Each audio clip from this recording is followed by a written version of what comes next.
Now playing movie reviews in 20 Qs. Hello, you goddamn fantastic people, and welcome to the podcast Movie Reviews in 20 Qs, the show where we review a movie by asking 20 weird and wonderful questions about it. I'm your host, Sam, and as you guys can tell by the name of the podcast, we are doing Coming to America. We're doing the original because the sequel comes out very soon, and we will probably be having a crack at that. But before we get into that, I am joined firstly by one of my usuals, Liz. How are you, Liz? I am excellent, thank you, Sam. Since Stacey isn't here, then I'll just say that I'm super excited to be here. Oh, thank you. Using Stacey's lines already. Now, Liz, Totally. listeners want to know, after your run-in with M on the Mummy episode, are you guys friends? Oh, of course. Lovers? Yeah, no, it was no. I don't have the requisite appendages she might require given Fair the enough. Mummy episode. I mean, there have been a couple of weird, sand whipping up around me, and there was this weird black cat. Did you live in darkness for 3 days? Yeah, it was great. I just slept. I'm fucking Oh, jealous. my Lord. Uh-huh. Anyway, enough of that. As I said, we're doing Coming to America, and if we're doing Coming to America, then we've got to go to America to get America's best podcaster. It's Kolby Mac. How the hell are you, Kolby? Yo, what up? It's your boy Kolby Mac, and I'm finally and so glad to be back on the Movie Reviews and 20 Qs podcast. Yeah! Oh, yeah, there we go. There's the energy I was looking for. Yeah, we're thrilled to have you back. Absolutely. We've got the Shazam crew, the guys that did Shazam. We're all back again on this to do this again. I mean, listeners, listen to that smooth voice. He is probably the smoothest guy on any podcast I've listened to. I knew this was going to get Anytime. sexual. I knew this. Whoa, I wasn't mean. Oh, whoa. Yeah, no, do more of that. It's, I'm so happy to be back. I can't believe it's been almost 2 years, but the fact that I have Sam here and Liz at the same time, this is going to be a great time. Oh, my Lord. Sam, I'm going to need a moment. Same. Whoa. I think you should feel both of our nipples. I think this is getting pretty damn exciting around here. Sam, I've asked you before, and I'll say it again. Please do not talk about my nipples. Can't help myself. Stop doing podcasts with your top off then, Liz. And I won't have to You fucking talk wish. about them. You wish. Okay. Do I? You wish. Anyway, let's get back to the movie. Because we could talk about Liz's nipples for hours. Okay, no talking about them. Anyway, Coming to America, I've seen Kolby rave about this online before, about how it's one of his favorite movies. Kolby, Oh, no. Not one of. This is the pinnacle of movies. This is the greatest movie to me of all time. This is my Holy hands down #1 super crown jewel movie that if aliens came down from space and said, Earthling, tell me what's your greatest film recommendation or I'll blow up the planet. I'll present to them this marvelous thing. Eddie Murphy's Coming to America. wow. I'm getting PTSD flashbacks from the Mummy. Yes. This is 2 weeks in a row that we're doing somebody's favorite movie of all time. Oh, look And at that. yeah, oh, cool. I think, though, you won't be cursing me with Zamundan plagues or anything. Fingers crossed. I don't think so. Considering this is one of your favorite films, Kolby, why don't you give us a plot? Why don't you give us a rundown on the plot of this film? For people who haven't seen it, I mean, they should, but for people that haven't seen it in a while and need to know what this movie's about, why don't you give us a quick plot? Yeah, I mean, essentially, this movie is about a young man coming into his own. He's the prince of a royal kingdom who is betrothed to someone that he doesn't know. And as opposed to living out a life and getting a wife who is just there to be objectified, he wants something more, something substantive. And he feels like he's going to find a woman who he can respect, value their opinion, their ideas, and their mind more than just their body than in America. Man, you could tell this was made in the 80s. And then hijinks ensue. That's it. Basically, he goes to Queens and he tries to find his queen. Basically, the short. Seems perfectly logical. Yeah. Christ, I can't even speak English today. Good work, Liz. Review scores of 69% on Rotten Tomatoes, 7 out of 10 on IMDb. So, yeah, as mentioned, starring Eddie Murphy, we've got Arsenio Hall in there playing, well, basically him and Eddie Murphy play about 5 different roles each. It's pretty awesome. James Earl Jones, everyone's favourite dad, he's playing King Joffrey, and also Madge Sinclair is playing the Queen, which is phenomenal because they played Mufasa and his wife in Lion King, so they've legitimately repeated themselves as being kings and queens, which I think is amazing. Yeah. Oh my God, I didn't know that James Earl Jones was Mufasa. That makes a later question make a lot more sense. You are just an absolute pro at doing movie podcasts, aren't you? I don't know what to tell you. Although I have to say, I didn't recognize James Earl Jones by looking at him. Yeah. But when I saw his name come up, I was like, oh my God, James Earl Jones. I had no idea. Like, that was such a cool surprise. Also in the mix, we've got John Amos as Cleo McDowell. We've got Shara Headley as Lisa McDowell. We've got Alison Dean as Patrice McDowell. And random cameos. Cuba Gooding Jr. pops up. Samuel L. Jackson pops up. Oh, so many folks inside this movie. This is where they got their start. I mean, there's a lot of like stand-ups that are in here, just like doing a little bit work and stuff. Like this movie is like a wealth of like talent. Yeah, absolutely. Yeah. Directed by John Landis, and came out in 1988. Anyway, let's get into our usual part of the podcast. So if you haven't heard this podcast before, a little bit of a rundown. As I mentioned, we review a movie by asking 20 weird and wonderful questions about it. We start with 10 that can be applied to any film. We then move into 3 personal questions that we thought of while we were watching this film, and finish on either a listener question or a Patreon question, usually, but because the sequel's coming out, we're going to finish on how amped we might be for the sequel, as it literally drops about 5 days, 6 days after we release this. Oh, probably the day that we release this episode, the sequel's coming out. So the one that we always start with is a compliment sandwich, which is one thing good, one thing bad, one thing good, if we are giving this a score over 5,000. Alternatively, there is the hyperbole sandwich, throwing this straight out there to you, Kolby Mac. You can start us off, which is if you're giving this a score over 10,000, you can give it one thing good, one thing great, and one thing good. Alternatively, I don't think Liz is going to do this 2 weeks in a row. I don't think she's going to break too many people's hearts that frequently, but there is also the shit sandwich, which is one thing bad, one thing good, and one thing bad if we're giving a score under 5,000. But who knows? Who knows with Liz? Maybe Liz just hates people. Anyway, let's go over to Kolby. I do. I've been saying I hate people for years. 100%. But I'm not sure I hate Kolby. You'll have to wait and see. Ooh, can't wait. Kolby, start us off, man. You hit us with your compliment, hyperbole, or shit sandwich. Oh, yeah. I mean, this is easily like just Eddie Murphy in the middle, and then Eddie Murphy in the end.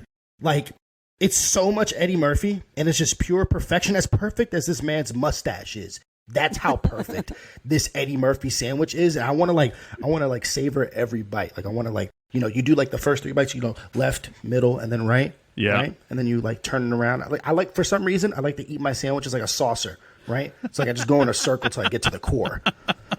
There's no judgment here. So that's it. Yeah. That's just Eddie Murphy all around. That's your Eddie whole Murphy thing. all around. And what about this is him, man. This is his brainchild, right? Absolutely. As a score out of 10,000... Rose petals. Rose petals, yes, rose petals. As a score out of 10,000 rose petals. Oh, yeah, this is easy, like 25,000 rose petals. 25,000. Oh, not bad. I like that. Oh, that's a good hyperbole. I'm very proud of you, Kolby. Good on you, man. Yeah. What about you, Liz? Yeah, no shit sandwiches here. I'm surprised. I'm very surprised. Whoa. Yeah, no, I enjoyed this movie. This was good. The first thing I'm going to say is the woman in this film were pretty awesome. Like, I really like the female lead, Lisa. She was, passionate. She wasn't just dating Daryl for his money or anything like that, which is, they could have taken easy way outs on that, and I thought that they didn't. She was great. And, and even the queen was a bit of a bolshy bitch, and, it was awesome. For my not so great, no hyperbole sandwich, but still, I felt it was probably just a little bit predictable. Like, I kind of expected the story to go where it went, which is not necessarily a bad thing all the time. But you are saying it's a bad thing. Thrown a couple of twits. Well, I was kind of like, okay, yep, that's nice. It would have been maybe nice to throw in a couple other little cool twists that I didn't expect.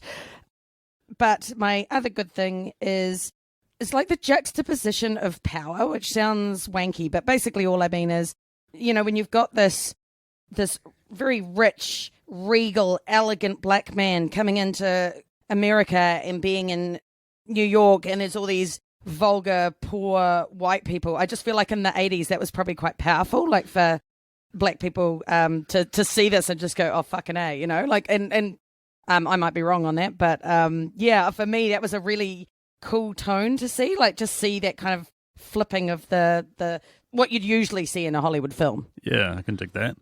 Yeah, so I'm going to give this movie I'm going to go pretty high, actually. I'd say probably 8,063 rose petals. Like, wow. Yeah! It's an 80s film. It's an 80s film, so I go into it expecting it to be, a little bit sexist or but actually most of it wasn't too bad. I mean, there were quite a few bare breasts and whatnot, but no, it held up. It really held up, and there was quite a few serious laughs in this film. So I'd watch it again. Fair enough. I am not going to break your heart either, Kolby. My first good thing is that I find the story is like insane and preposterous in parts, but at the same time, the movie knows how to shift tone and ground itself when it needs to. And I feel like the juxtaposition between the two of them is like quite organic and quite fresh. And I'll get into my other good thing very soon. But I feel like it just knows when to ground itself. It knows when to be stupid and insane. And it knows how to have these quite sweet and tender moments, which I thought was just amazing. Now, my great thing, because yes, this is a hyperbole sandwich. This is one of my favorite comedies of all time. I have been waiting to talk about this for years. I watched this movie probably 50 times as a kid. I used to love this movie. I used to walk up to people and say the royal penis is clean, and that's why I was institutionalized for a year. But at least your penis get was so clean. excited. Yeah, well, that's right, and I'm royal, even better, and so it was clean. Yeah. But yeah, hyperbole sandwich for this one. The great thing is, you're right, like Eddie Murphy, but he is just known for bringing this chaotic mental energy to it. And in this film, he plays this role so well in that he's not the most craziest thing in the movie. It's like Nikolis Cage in Con Air. He's not the most craziest thing in an otherwise crazy movie. Whereas Eddie Murphy gets to be the most sane thing, but then he has these tiny little other roles that he's playing, like the old Jewish guy or the Clarence the Barber, and he just gets to be these like abstract, insane versions of himself. And couple that with like Arsenio Hall's performances, like some of like Reverend Brown and stuff like that. Like, I just love it, man. The performances all around. James Earl Jones, absolutely love him. And then final good thing as well is so many comedies run almost 2 hours and you just feel like tired. You just feel like, oh, this is stretched on for longer than it needs to. The jokes are sort of starting to wear thin. Or the best parts are in the first half an hour, 45 minutes. This film is not like that. At no point did I feel like it was bloated or like dragging its heels or trying to get to a point and trying to cover off parts of stories and, not giving stuff the time it deserves. This just didn't feel bloated. At the same time, it didn't feel short-shifted. And that's exactly what I love about this film.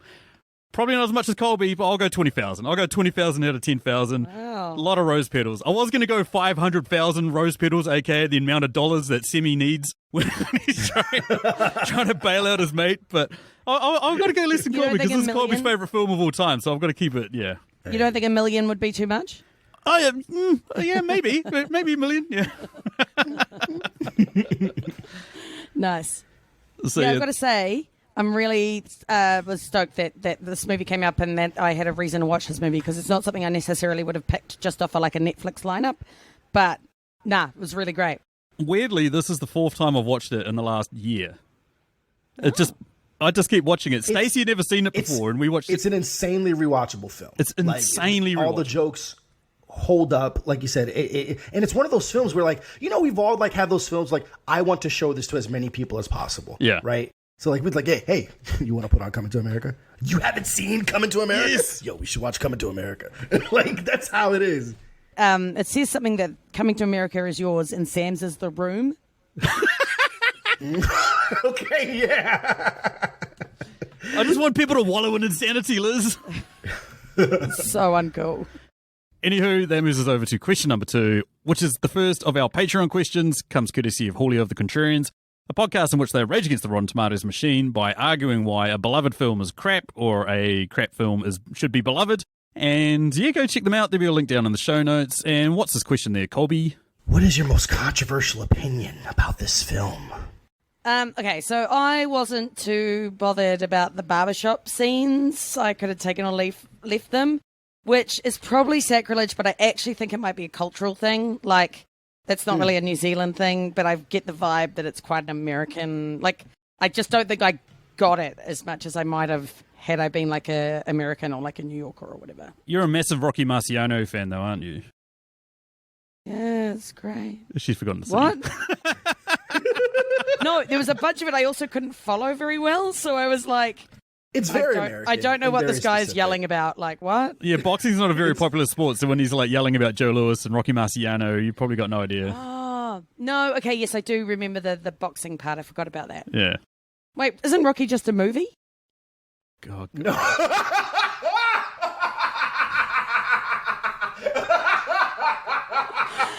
Listeners, I have broken Sam. I think this may be a record? I'm not, you haven't broken me. I'm just sending out a tweet to, hey, has anyone seen Coming to America yet? And want to replace the stupid dumb girl on our podcast? Rude. Your face is stupid. So there's Sylvester Stallone's Rocky, and then there's Rocky Marciano, who's an actual a boxer Rocky Balboa, Rocky Marciano. Yeah, okay, fine. Yeah. Yeah. And he's taken the name of Rocky from Rocky Marciano in the films. Got it. Okay, I never really watched them. Yeah, are you kidding? Never would have worked that out. Oh, fuck you and your face. Oh, I love you, Liz. My one is, well, I mean, I've given it a hyperbole sandwich, so this won't really come as a surprise to anyone, but I do believe that this is the best Eddie Murphy movie of the 80s. Like, a lot of people love Beverly Hills Cop. I enjoy Beverly Hills Cop. I don't love it as much as other people. I enjoy Trading Places. I was trying to think of those other ones that he did. 48 Hours, which is kind of popular, quite a lot of people enjoy. I'd rate it above those ones. I know that's sacrilege because I feel like Beverly Hills Cop gets way more love than this film does, which I think is unjustified. It does, but like I can understand it because I think there's an affinity for buddy cop comedies, like it's like we got our Lethal Weapon, we got our Die Hard with a Vengeance, we got this, we got that. So like I can understand that, and like I think the soundtrack in Beverly Hills Cop is amazing. Oh yeah, so, yeah. Like I get it, and it did come before this, right? Correct. I don't know what it is about like Eddie Murphy. It's like a lot of these films feel like they don't necessarily feel like 80s films to me. Like in my mind, I thought Beverly Hills Cop came out after Coming to America, and that's because like I watched this so young. Like I distinctly remember being like 4.5 years old watching this movie. Yeah, and my mother had it on.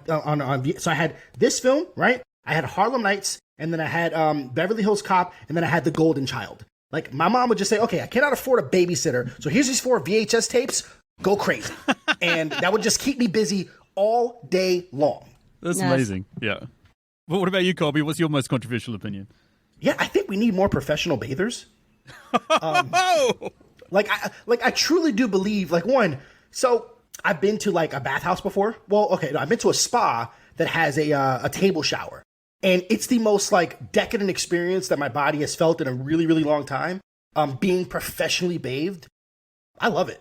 And now granted, whatever goes on afterwards, that's not for me. But like just the whole bathing part, like I find a way to fit that in my budget. Being professionally bathed, I'll figure it out. See, yeah, no, I don't agree because I went to a bathhouse in Turkey, a hammam with my sister, and they're like, "Okay, come sit down here. Now take off your tops." And me and my sister are like, "Oh no, we can't see each other's." No, oh no, it was super uncomfortable.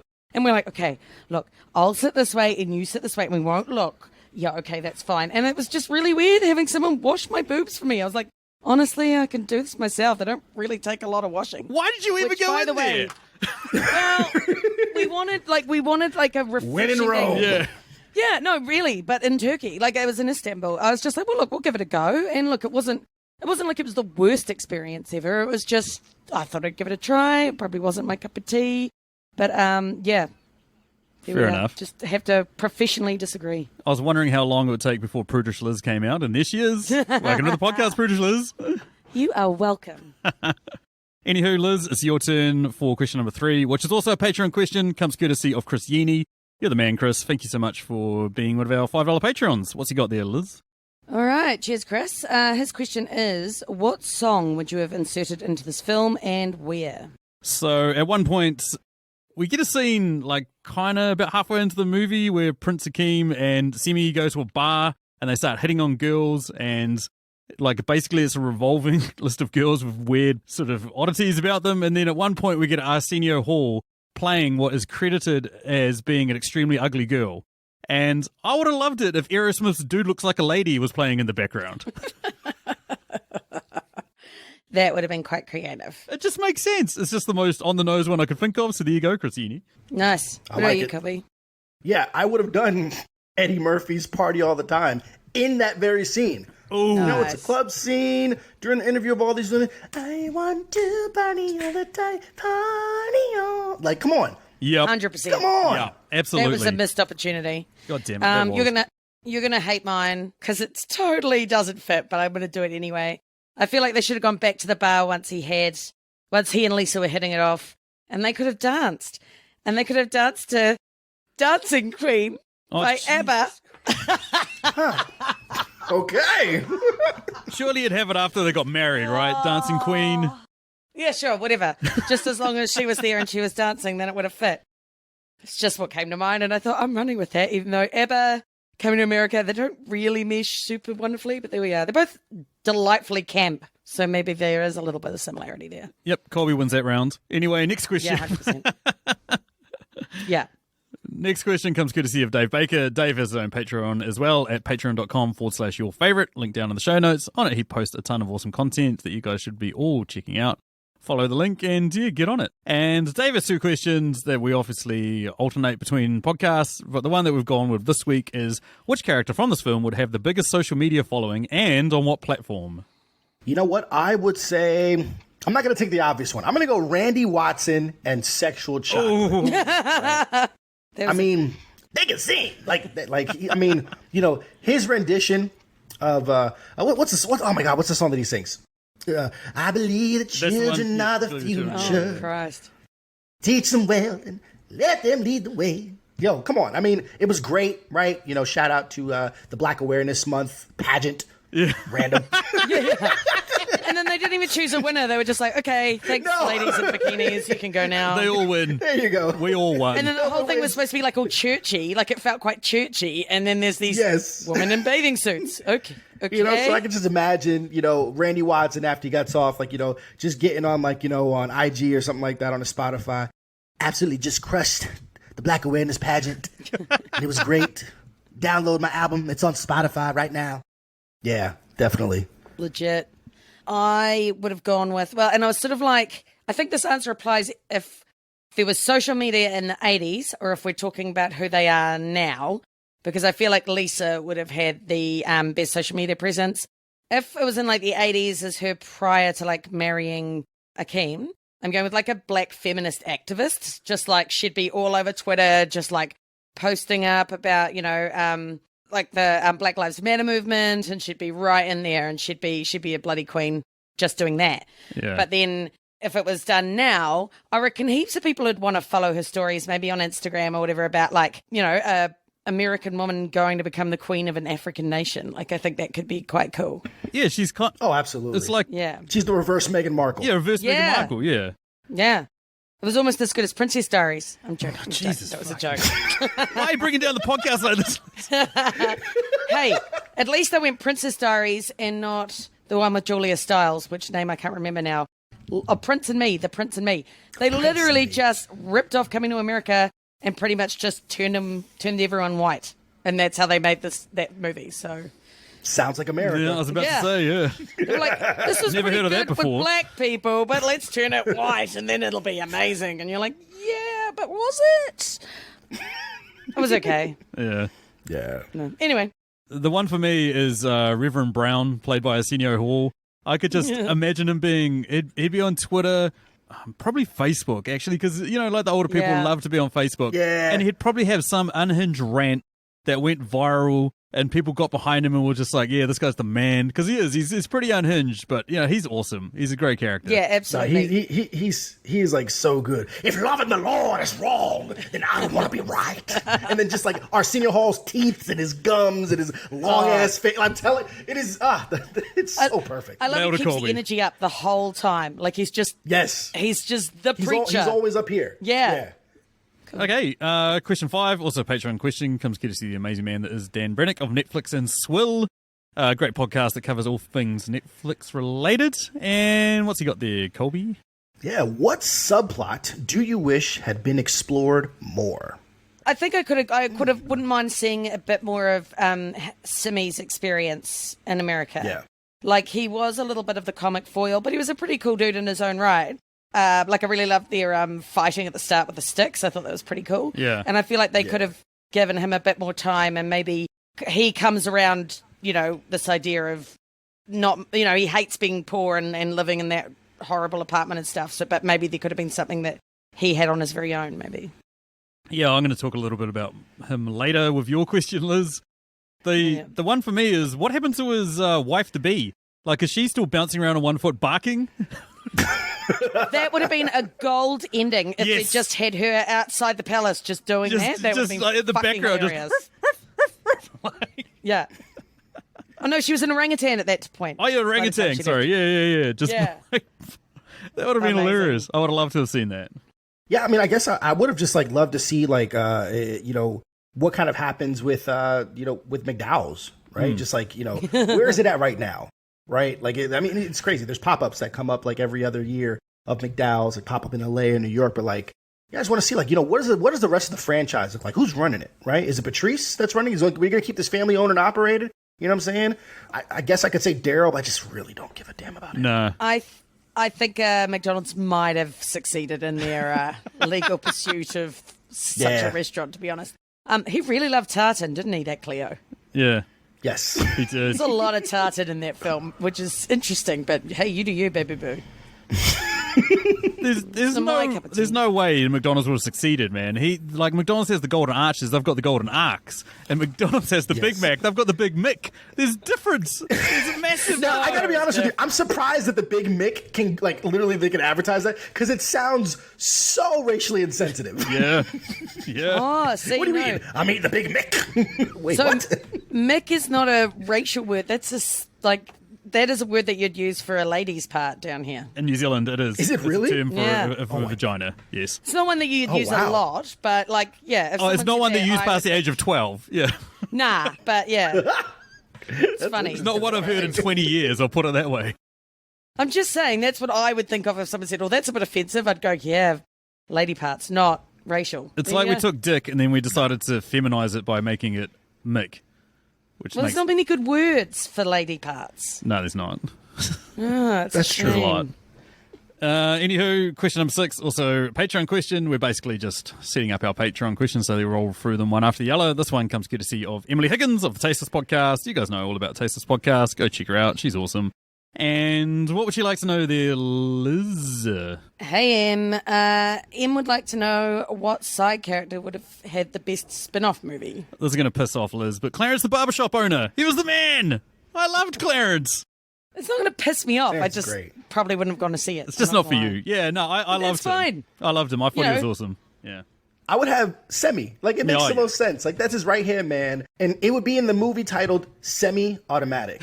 Just him and his my God. exposés. He's like, man, you know what? This America thing wasn't that bad, right? So, like, we see him, like, kind of, like, hitting on the lady in waiting. And I love the fact that her name is the lady in waiting. Great, right? Yeah. And then he comes back to America to be able to try out L.A. Oh, yeah, I can dig that. That would be awesome. That'd be really Yeah, I like the idea of going with the wife and that what does she do when he decides not to marry her, given that her entire existence is about bringing her up to please him. And then he's like, okay, well, I don't want to marry you. Like, then she has to, like, relearn her entire life. I just thought it'd be interesting to be like, okay, so this is music. Oh, yes, I like whatever the prince likes. No, you can like whatever you like. And, like, she has to relearn her whole life. I think that could be funny. It would be easy for her. She would just relearn it however he wants her to relearn it. She's got to embrace, like, her own, like, personality and stuff. I don't know. I think it'd be cool. Moves us over to another Patreon question. Comes courtesy of Nick Haskins of Nikolis Kitchen, a great food podcast that Stacey's going to be on in a couple of episodes or so. She hasn't been booked or anything. I'm just saying that until Nick gets her on. It's a good idea. I'm just going to say that every podcast, so it's just going to be applicable to every podcast, because she probably will be. Every podcast she's going to be on in a couple of episodes or so who knows. But what Nick would like to know is, how could this movie have been rewritten into a Shakespearean comedy or a tragedy? All right, run with me here, right? Oedipus. Yeah. Akeem makes his way from Zamunda to New York. Only the woman that he falls for is actually his dad, Jeffrey Jaffar's illegitimate child. And when he finds out and returns her back to Zamunda, he blots out his eyes and goes blind. Wow. Shitballs. That escalated quickly. So a comedy, right? Yep. Damn, son. I kept it way more Because simple. he pretty much made it seem like, you know, he's like, yeah, you want to sow your royal oats. Like, he's like, this is new for him. yeah. I'm pretty sure he's spread his seed all over the world. Yes, I have a comment about that coming up. Of just biting my tongue. But, yeah. Well, then what's yours, Sam? Okay, so most of Shakespearean comedies are mistaken identities, and I thought it would have been really funny if right at the end, Akeem's standing there waiting for his wife to come down. She's got the veil on, and then when she gets to the end of the aisle, she pulls it up, and it's Patrice, the younger sister. And he's like, hey, what the fuck? Because we That would have know been how less predictable. Patrice was into him before she even knew he was a king. Patrice was incredibly thirsty. super into him. Yeah. Yeah. I mean, literally, they barely meet. She takes his jacket, put it on his lap, and just starts feeling up on his dick. Like what? In public at that. He likes Lisa, and yet he's letting her younger sister, like, do that? At the same time, Liz, like, when you're a man sitting there and some girl does that, it happens to you maybe once or twice in your entire fucking life. So you've got no idea what to do. Okay, I could actually understand that you've got no idea what to do. You're just like, oh my God, this is insane. Paralyzed by fear. Yeah. Yes. Nice. I was a bit worried you were going to say the same as me, which was really boring, but it is the really obvious way to go, which is, Shakespeare, comedy of errors, mistaken identities. I would have just played off the Prince switch up more with more awkward moments of almost discovery, like really had Simi going in as the real Prince and Akeem being like the manservant or whatever. Mm-hmm. As a comedy, I could have done that. Yeah, makes sense. Moves us over to our other standard questions. What do we got? So non-Patreon this time. What's up next? What was the biggest dick move of the movie? Oh, this is easy. Daryl proposing to Lisa's dad instead of her, and her dad saying yes. Ooh. Oh, yeah. What the absolute fuck? Like, How does any man think that that'll work? I just... Like, what the absolute He's like, I got this idea. This girl's actually into me, but instead of me just like asking her like an upstanding guy, I'm gonna ask her dad, and I'm gonna do it in the most public forum that we've been in a while, and just think like, you know what, she can't say no. Exactly, and we see her as a strong-willed character who has her own ideas and opinions. You know what I mean? Like, she's not like meek and demure. Like, of course she's going to be like, what the fuck, dude? But it was clear in the movie, and he even sort of makes it really obvious, Daryl, is that he like fundamentally misunderstands her, like on an absolutely deep level, because he's like, she just wants to be controlled, and I'm like, no, she really doesn't. Like, you absolutely have no idea who you're dating. You are such a tool. Exactly. It's kind of funny because it's kind of echoing what happened in Zamunda. You know, it's kind of like same thing where it's like already being arranged. That's true. Yeah. I hadn't thought of that. Yeah. I mean, we've already mentioned the dick move by Patrice, so I'm going to move on to the other one. Like you mentioned the father. I really felt a bit awkward when, you know, Daryl shows up and he's just like, no, get the fuck out of here, mate. My daughter's potentially going to marry a prince. You're old news, bro. You're gone.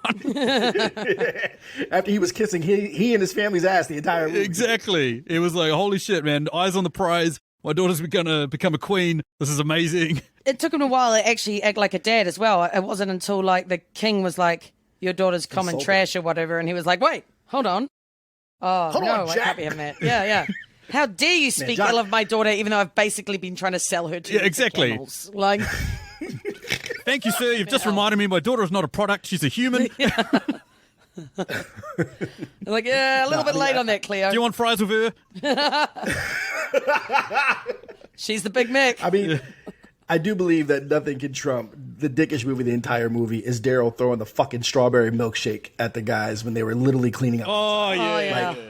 I mean, come on. No, just for anybody who is drinking anything and disposing something, especially when somebody's cleaning it up, and it happens, you're in a mall, you're outside a park, something like that, and somebody's changing the trash. Like, literally, I will wait till like a new liner's done. I'll never, like, because you just never know. And I won't toss anything. I'll gently like place it in there and I'll ask, hey, do you mind if I put this in there? But this jerk off like takes this, and it's a thick, he barely drunk it. There was so much shake left because they are drenched. Yeah. Like, it was, dick move. 100%. I used to work at McDonald's, funnily enough, and you could just, there were some customers, you were just like, God, you were just the most entitled prick. And actually, I think everyone should have to work in like retail or fast food or something for like a year of their life. And oh my God, the world would be such a nicer place. I was just about to say the same thing, man. Like, the number of Karens that go out and abuse servers on the weekend. It's like if Gary's. Yeah, if they made a rule so that like, hey, if you abuse your server for no reason, you legitimately have to then go work at that restaurant for a year on the weekends and deal with more of you, people would change their opinions, change their attitudes. And yeah, I completely agree. The thing that really kills me about that is when you get like politicians going, oh, well, you know, us rich people have worked for our money. I'm like, but you really think you work 5 times harder than someone working at McDonald's? Because I can promise you that isn't true. Nah, exactly.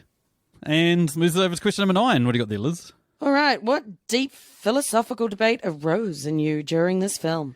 Well, Colby's already alluded to the fact that the king has gone out and sowed his wild oats. And Colby's also got a question about how Don Amish and Bellamy show up playing the same characters they played in Trading Places. So what I'm wondering is, has the king come to New York, banged someone else, and then had an illegitimate Eddie Murphy from Trading Places character? Because Eddie Murphy from Trading Places and Eddie Murphy in this film look very, very similar. So does Eddie Murphy have an illegitimate brother running around New York? It would be weird if Eddie Murphy from one film and Eddie Murphy from another film didn't look similar. I'm just throwing that out there. Although saying that it is Eddie Murphy. I was about to say, how many different characters does Eddie Murphy play?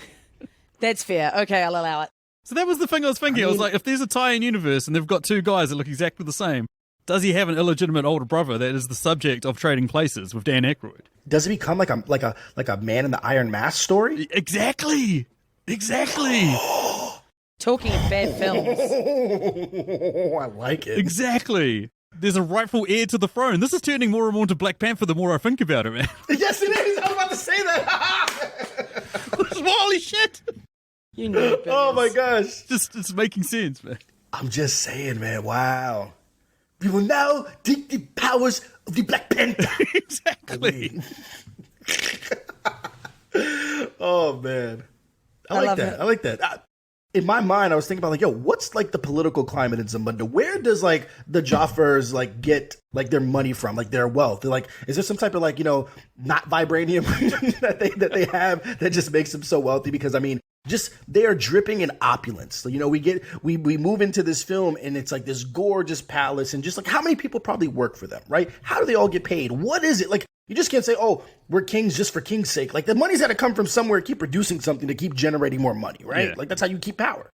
So I'm, like, really interested, like, what do they sell? Vibranium. Vibranium. No, rose petals. Like, think how much... I will say, I've always wanted to know, do they pick them up and reuse them? Well, no, they didn't, because we saw them, heading up to his shitty apartment. And they're really dumb to think that he wouldn't see those and immediately go, well, my father's here, because who the fuck else has rose petals everywhere? But I was just like, that must be their greatest, like, agricultural product, roses, because they must go through a lot of rose Like petals. special roses. Yeah. Like almost like the heart-shaped herb, right? It's only available in Wakanda. So maybe they have like a specific rose, but like the Zamundan rose is just like super valuable. Yeah. I like that. Yeah. I liked that running gag the whole way through. I just thought that was excellent. Yeah. Anyway, my answer on this is I probably slightly more profound, and then it's just like the fact that movie timelines are always like this, where the man falls in love or the woman falls in love within like a couple of weeks. I wonder if that's actually had an impact on like culture. Like women watch these things and go, "Oh, I need a man who's going to do the big gesture or who's going to fall in love with me in a week," or men are like, "Oh, well, look. This woman's giving me the warm fuzzies, and so I clearly just only ever want to be with her." I don't know. I just wondered if it was impacting society as a whole.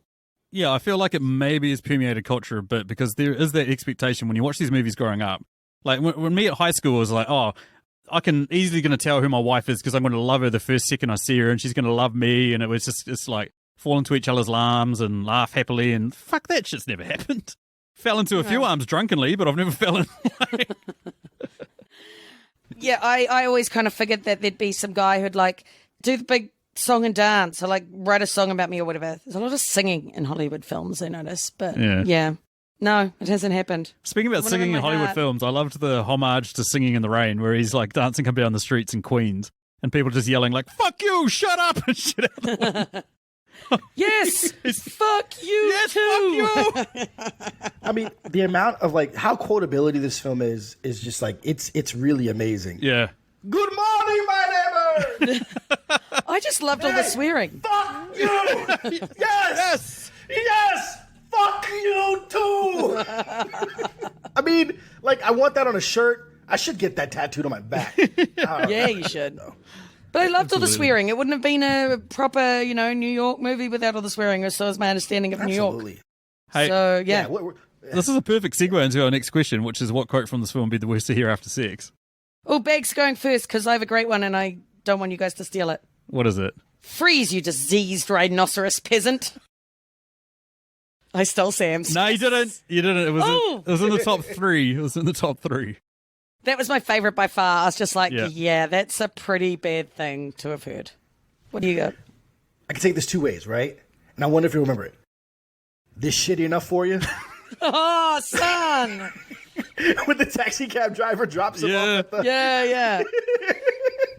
Or if you want to go with something like a bit more, I will cherish this experience for the rest of my life. Rest of my life. Yeah. I think that would be nice. I like that one. I mean, obviously I am that amazing, but there's no need to scream about it. Sure, Jan. I've got two. My runner-up was McDowell. After Eddie Murphy starts describing a game of American football to him, and he's like, "Oh, the Giants of New York or the Packers of Green Bay," and the fact that McDowell just looks at him and goes, "Look, son, if you want to keep working here, stay off the drugs." So that's pretty good. But I've also got to change on my Samuel L. Jackson and just go, "Who the fuck is this asshole?" My other favourite one was a swearing one, and talking about the whole "fuck you" thing, was Clarence in the barbershop going, "Fuck you, and fuck you. Who's next?" Nice. Man, that barbershop is just great. Goodness gracious. Yeah. So good. Absolutely. It was okay. Fuck you. Who's next? No, fuck you. Kolby. Kolby's next. Yeah. This one of mine. So question number 11. What other city/country, aside from Queens, would Akeem have the most success in finding a bride? Well, I started thinking about this, and I was like, Queens sounds like a pretty good place to find a woman. And then I was like, what about Queensland in Australia as a whole? Holy shit! We all have the same one, don't we? And then I was like, well, there is Queensland, but even better than that, in New Zealand. 'Cause Australia's, not very nice people. Queensland, probably not the best place to go. So I was thinking Queenstown in New Zealand. Come to Queenstown. It's a town full of queens. It's also a beautiful fucking place. It is. Google it, Queenstown. It's beautiful. And you can get a banging burger there. Correct. Ferg burger. You can. Mm-hmm. It's called a Top Ferg notch. burger. It is, it's next level insane. I didn't even think of going with anything in New Zealand, which is quite mad, actually. You'd think it would have come to me, but no, I went. Have you on gone the Old pun- Zealand? No, I went on the pun route. I see what you did there, but shut up. I went on the pun route, and that I think if you're looking for romance, you should go to Rome.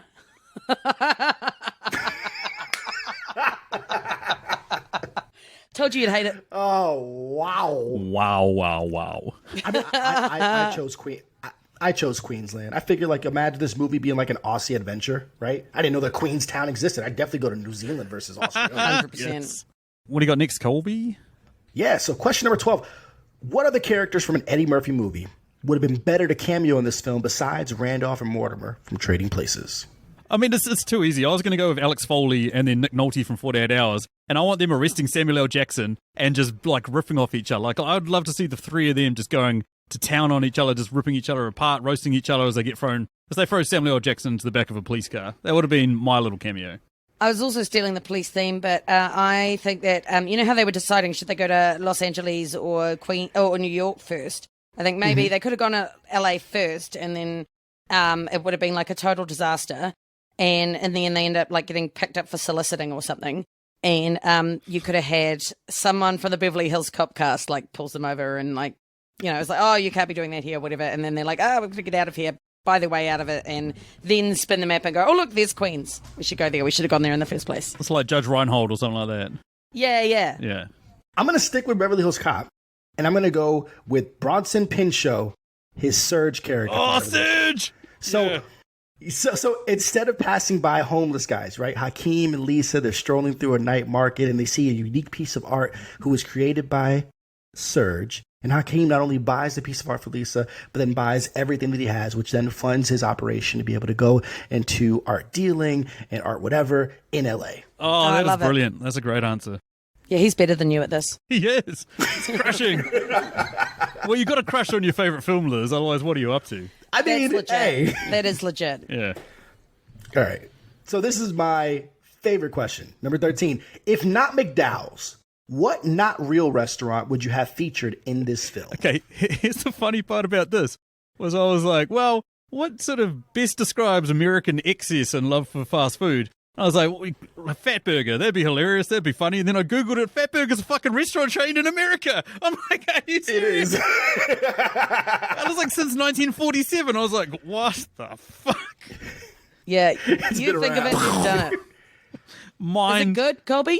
It's all right. It's all right. It's like outside the top 10. It's all right. So then I like just started riffing on that, and I was like, what's McDonald's biggest enemy? Maybe Burger King. So I was like, what about Burger Queens in Queens? Makes sense. That was about the only thing I could come up with after Fat Burger got stolen. That was mine. Yep. That's way better than That was mine. That was yours. Yes. Wow. Yeah, you got me. I went with Burger Queen, and you know how the featured sandwich at Burger King is what? The Whopper. Yeah. The Whopper. Whopper, yeah. Right? But in this instance, it's Burger Queen, right? We're going to have a little bit more feminine spin on it. We're going to have the Whopper. A spin off of Cardi B and Meg Thee Stallion's WAP. So instead of... Why not call it what the that Whoopee? is- Because the song is called WAP. What is WAP? So in this instance, it's the Whopper, and that stands for wet ass patty. Wet ass patty. That's Oh, good, man. right, got it. Yeah, nice. So good. Yeah, yeah. Now my deep philosophical debate is if I went into a restaurant and saw a Whop burger, whether I'd... That's some wet ass But patty. one of us the has to aftertaste bring gonna up be it's like? the other white meat, right? Yes. Where's the beef? Oh, my Lord. Oh man. Well, my answer Perfect. sucks, as per usual. At least you're honest. I'm sure it's good. Oh, yeah, I own this shit. I just wasn't feeling very creative. I don't know. But Sam's going to hate this one. But this one I did take New Zealand level. So New Zealand has this chain of restaurants that my dad always likes, which is Valentine's. Oh. And I thought that fitted with like the romantic sort of scene of the film, right? So I think we should do it. But Americans love their Italian. So I'm going with Valentini's. And they could just copy the whole same thing, but just chuck an I at the end, whatever, Valentini's. Cool, on to my questions. Yeah, fair enough. It was shit, but I answered, and that's all that counts. Anyway, with all seriousness now, it is on to my questions. So as we've mentioned, James Earl Jones has played some of the like most famous dads in films before. He's played Darth Vader, he's played Mufasa, and now he's also played King Jaffa in this. So I want to know from you guys, if you guys were a kid at school and one of these was your dad, which one would you be happy bringing them to school as you bring your dad to school day sort of thing? It's clearly got to be Mufasa, because as a kid, I'm going to be pretty fucking cool if I turned up with a lion. You'd probably be the only kid in class after he goes full circle of life and eats every fucking kid in the class. That's fine. I never really liked all the kids I went to school with anyway, so... You know, Good point. Good point. No great loss. I mean, it'd be pretty dope, you know, like just hear him say, "A king's time as a ruler rises and falls like the sun. One day, Simba, the sun will set on my time here and will rise with you as a new king." I'd love my dad just to speak that into my life on a daily basis. That's true. Yeah, I like that. I'd love you to speak that into my Everything life the on a light daily touches. basis. Damn. Like a bow bow. Everything. Were we the talking light about WAP? Because Fucking that's it. hey. Oh man, That's the most I'd inappropriate have I'm to going to go go. with. Hey, I'll take it. I'll take it. Yo, I'd go with Darth Vader. There's some like really like trash teachers that I had growing up, and I would love for him to like choke, like to force choke several of them. My dad wasn't always around when I was a kid, and I mean, apparently neither was Luke's. You know what I'm saying? But like, at least like he was doing something productive. You know, like trying to rule the galaxy. I don't know what the fuck my dad was doing. I don't know, but like, yeah.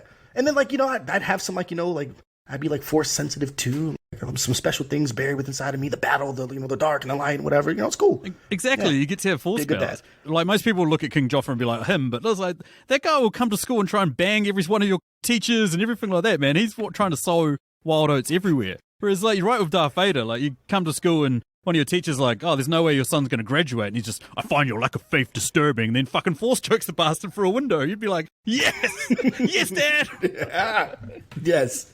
Then you're going to grow up with Just force lightning my principal. You're going to grow up with very violent tendencies, whereas Mufasa's going to be like, "It's okay, son." You're trying to tell me that a You'll lion is take not going to over. grow up with very violent tendencies. I feel like he ate less people than Darth Vader killed. I'm just saying. Yeah, only because there was nobody dumb enough to live in that fucking area of Africa that he was like patrolling, man. Look, you got to do. Did you see any humans in that area? Fuck no, Mufasa was fucking up every single last one of them.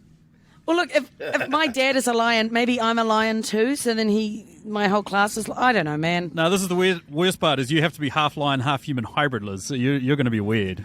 You're going to be. Is it like a griffin or something? I'm an Isle of Dr. Moreau. Island of Dr. Moreau. You're going to be Wonder Woman's arch nemesis. Sounds kind of fun. Weird cat lady. You're going to be starring in Cats. Do you want that for yourself, Liz? Yeah, you're going to be an apex predator. You want that? Well, only because you said the part about the cats thing, because that did not do super well. So you're going to be half woman, half Much pussy. rather Liz. be a. okay, we need to move on. This is next some very dreadful shit. Next question. So in the film, we see there's quite a few palatial jobs that are pretty bad. You know, there's one that has to wipe him after he goes to the toilet. There's a woman that has to clean his penis in the morning and bathe him and stuff like that. But I want to know from you guys, what palatial job do you guys think would be the absolute worst? So, like, being a bather could either be the worst or one of the better jobs, right? Like, I wouldn't want to be the bather of Prince Akeem, but the lady in waiting, I don't know if she's like, does she have a bather of her own? I'd take that job. There we go. Colby's thinking. You get quite pruny. Like, I don't like getting pruny hands. I'm more of an in and out of the shower kind of girl. I got things to do. I got lasagna in the How oven. long was she under the water for? Like, that was a long scene. Yeah. Right? I don't think I have the lung capacity for that. So, no, honestly, it's got to be the poop wiper. I can't. I can barely handle my own poop, let alone anybody else's poop. I'm like, my God, ooh. Let's. Heaven forbid changing any like nappies or diapers for the American crowd. It's pretty bad, but at the same time, like, my joking answer would be the taste tester, because I love my food. Oh, yeah. And fuck's having to stand there and take a little bite of some of the most delicious food that you ever see, and then you're not allowed to eat the rest of it. Yeah. You're like, yeah, have a bite. And then the one day that you do your job real well is the day you get fucking poisoned. You know what I mean? Like, Yeah, that's not ideal. Good point. That's a pretty bad one. yeah. Moving on to my final question. I mean, yeah, we've hinted at how there's a bit of similarities between Zamunda and Wakanda from the Black Panther film. I don't know from you guys, would you guys rather live in Zamunda or Wakanda? I'm going Wakanda. Like, I love me some technology. I can't live without it. I feel like Zamunda would be too traditional and wouldn't embrace the technology. So I'm doing it. Wakanda all the way. Same. Yeah, Wakanda all the way.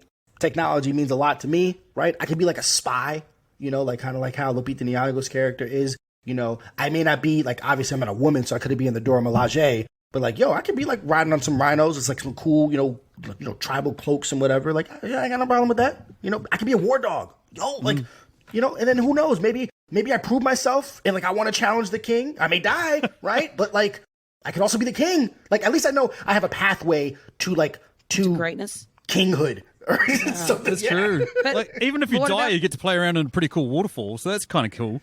Yeah, I mean that's really like scenic, right? Exactly. But what about the lack of royal bathers? How are you going to cope with that?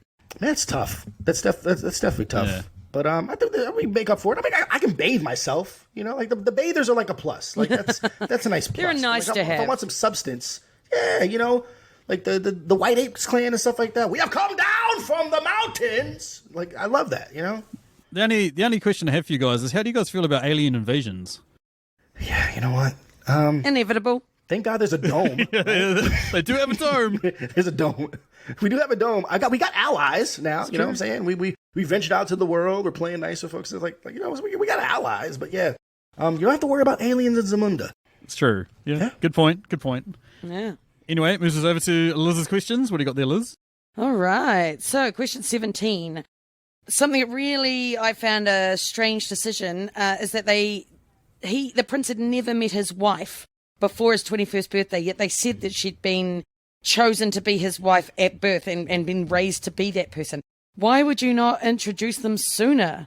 Well, you don't want to ruin the mystery, right? Sure. That's the key to romance, the mystery, keep things spicy. And I believe that she's been trained to be his wife. But I believe that there's a selection of girls that go through like these trials in order to be like, you know, wife worthy. So it could have been her, could have been someone else, right? Yeah, that's fair, because if she like died at 10 accidentally or something, then what the fuck are you going to do?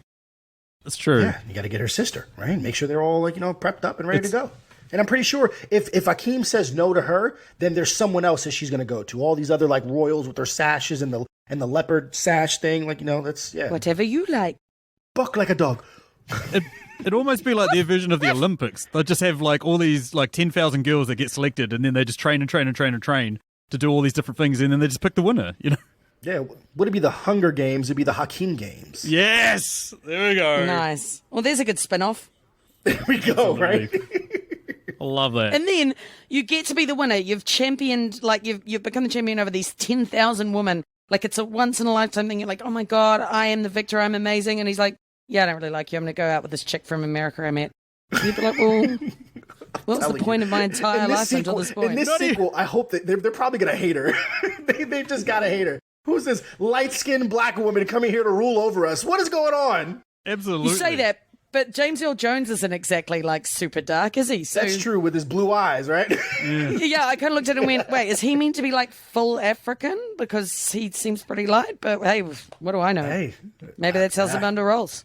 Yeah. All right, question 18. I'm curious whether you think Simi is the best friend ever or the worst.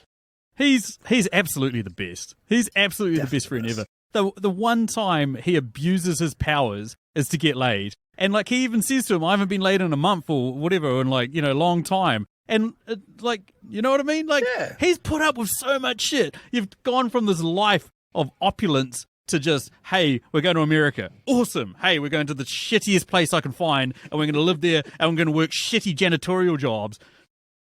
Fuck you. Why did he want to go so shit? Like, why couldn't he have found a happy medium? Exactly. And then Simi goes out. Like Cincinnati. Jazzes up the apartment. Cincinnati. I got that from The Good Place. I should be somewhere medium. Like Cincinnati. I should have ended up in Cincinnati. Yeah, anyway. But even still, like, he jazzes up the apartment, makes it all nice, you know, and then he's still like, nah, let's move into the landlord, you know, Frankie Faison, let's move into his place. I'm like, fuck, bro. You're one, like, loyal friend, man. You're Samwise Gamgee just putting up with shit. But who puts a jacuzzi in the lounge? No comment. He's a rock star friend, right? Like, and he's like the guy that, like, you know, he's a good wingman. You know, he challenged him. He doesn't back down, right? Like, he gives Akeem some perspective. You know, like, I think he's wise, right? He's not like some jerk off or anything like that. But no, I think he was good. You know, he tried to get his too. Like he said, this is the longest time that he hasn't had sex in, like, forever. So, like, it was tough for him. Absolutely. Yeah. And to be honest, he was pretty, like, he'd argue and then he'd see that his friend was set on doing whatever and he'd be like, okay, I'll go with it. But I loved his face when the king's like, you must be punished. You must be confined to a suite at the Royal Astoria. And you must be bathed thoroughly. And he's like, yay! It just like his face of glee. Thank you.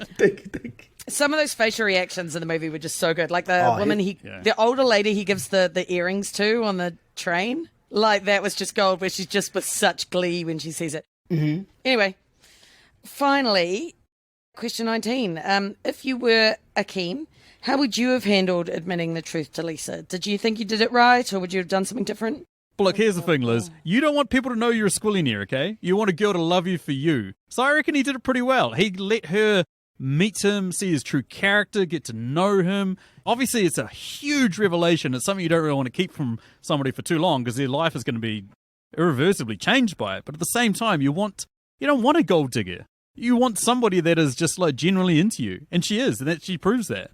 Yeah, I couldn't agree more. It's one of those things where it's like, if you're looking for, like, the real deal, the real McCoy, and you want that genuineness, you gotta kind of keep it up, and you just have to, like, you know, he probably wanted to find a better way as opposed to, like, chasing her in the middle of the rain. But, like, I think he had more time, right? Remember, he was given 40 days to do this, and I'm thinking that we're probably, like, you know, 3.5 weeks in or something like that. Yeah. But his dad kind of, like, messed it up, you know. So I think that if he had a little bit more time, he would have done it with a bit more finesse. Absolutely. So when would you have? Oh, goodness gracious. You know what? I'm a grand gesture kind of guy. So I don't know. I would have found something that really mattered to her, right? Like, hey, by the way, you know, you no longer have to work for your dad, right? Yeah. Like, well, why not? Because, you know, I bought it. I own it. Right? We've got more stores now than McDonald's. Yeah. Like, good. And that takes us down to our final question, which, as I mentioned, out of like, the sequel pretty much comes out either the day that we drop this episode, or actually no, it would have been probably about 6 or 5 days before we drop this episode. So people might be watching, but we're recording obviously like a couple of days before it comes out. And I want to know from you guys, how pumped are you guys for a sequel? Yeah, scale of 1 to 10,000, as we normally do.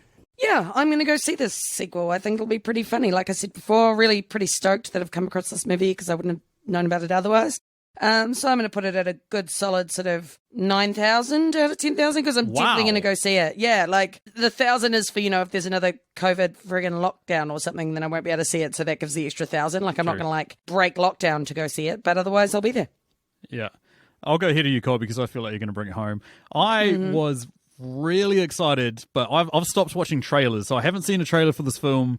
The only thing I know about it is I've seen a little snippet of what the plot is, and I was like, I'm just going to leave it at that. But then I read something that said that it's going to be a PG-13, so there's going to be only one F word in the entire film, and I was like, oh, that irks me a little bit. At the same time, I'm still like a 7.5, like 7,500 out of 10,000. Still really excited. It's definitely, in terms of films that are coming out this year, that might be coming out this year, it's definitely on my top 5. So yeah. All right, Colby, it's your turn. Yeah, take us home, Colby. 6,000. Wow. So you gotta understand, right? This is one of those things that should be preserved forever. And I'm the biggest proponent of remakes, reboots, and sequels. However, the long overdue sequels have not had the biggest track record, right? Correct. Yeah. Take a look at Zoolander, right? Great first God, movie. yeah. 20 plus years later, we get Zoolander 2. It's awful, right? This is now coming what? So we're talking about 89 to 2021. This movie's almost as old as I am. And so on its face, I was not excited originally, but then I saw the first trailer. I love the first trailer. Like, oh my God, this is, it's funny, right? And it was edited very slickly, but it was a short first trailer. I'm trying to be like you, Sam, too. I'm trying to watch less and less trailers, right? And then trailer number 2 came out, and I'm like, oh, what happened to trailer number 1? Oh, Leslie Jones is in this. Oh, now we're gonna show all the cameo. Oh, and then so that brought me down to a 7, and then I found out that it's not gonna be rated R. That brought me down to a 6. I think the magic of what makes Eddie Murphy go is just how raw that he can be. He can just be able to go for it. Honestly, I don't understand what's the point of making it PG-13? Because this film was never about trying to make it super duper marketable, to be a 4-quadrant film. You know what I'm saying? And granted, yes, the original intent was to have it released in theaters as opposed to Amazon, and then be able to make a whole bunch of money off of it. I mean, and the first one did well. It cost $28 million. It made almost $300 million, and it stuck around for all this time. But I'm like, just go for it, man. You got to really bring it. I want to see this old and kind of not bitter, but just wiser Akeem, and then to find out that he's got a son, oh my gosh, what? We can really, really go for some stuff. But now we're oh, I don't know. So I don't like knowing that a movie's likely going to pull its punches. Yeah, I can't get over it. I can't why would you make this? If you're a fan of the original, if you're a fan of swearing, you're a fan of crass language and stupidity that revolves around it, then that's what you want. Yeah. 100%. I'm just trying to stay optimistic. Is it the same writers? I appreciate it. Is it the same? No, this is with Craig Brewer, who he worked with Eddie Murphy on Dolomite Is My Name. So that gives me a little bit. Oh, okay, Nice. that gives me faith because Dolomite Is My Name is probably Yeah. my favorite Eddie Murphy movie. That one just blew me away. Yeah, I'm mildly excited, but I am excited only because not that it will ever taint what the first one was, but it's just I don't want it to feel like it was inconsequential. And we'll see. But we'll see. I mean, next week. Yeah, March next week. 5th. Yeah. And yeah, that sort of wraps it up. That wraps it up for this episode of Movie Reviews in 20 Qs. Thank you, Liz, for joining me. But enough from Liz for this week. What about you, Colby? Tell us about all your podcasts and everything amazing that you'd like to plug before we end the show. Yeah, man. Well, once again, just thank you for having me. I mean, my podcast is on hiatus, but I am going to be bringing it back towards the middle of March with my own award show, kind of celebrating the best of 2020. The Golden Kolbs, so that should be fun. Awesome. I'm trying to get everything all together now for it, so that's gonna be great. But for those that aren't following me, please do so. You can follow your boy. I'm on Twitter and Instagram at Kolby Told Me. When I'm in the mood to write, you can check out my website at kolbytoldme.com. So when they ask you where you heard it from, you tell them Kolby told me. Excellent. Thank you so much, Colby. Amazing. Anyway, if you'd like to get into hold of us, you can find us on Facebook at Movie Reviews in 20 Qs, or you can find us on Twitter where we are our most prolific at Movie Reviews In, or you can send us an email at mritqs@gmail.com. I'd like to thank everyone that's recently become a Patreon. You guys are awesome and keeps the lights on and all that sort of stuff. Anyway, that's thanks for me. Thanks from me. Gracias para mí. Awesome.